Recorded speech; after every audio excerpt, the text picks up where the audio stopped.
We're all aware that we want a cleaner, healthier lifestyle. A lot of times that starts with our laundry, believe it or not. You know, how's our laundry end up smelling good? We add other products in there to do that. Fabric softeners, dryer sheets, and we get that mountain mist and that spring fresh smell that we're able to carry along with us at all times.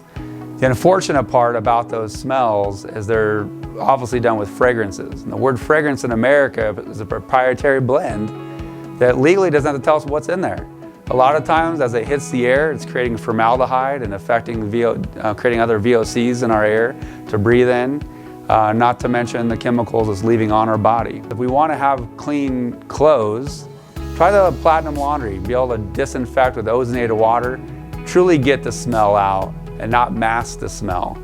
Those are good options to be able to do. If you're looking to have something smell good on your clothes, try a little wool ball, put a little bit of essential oil on there, throw it in the dryer.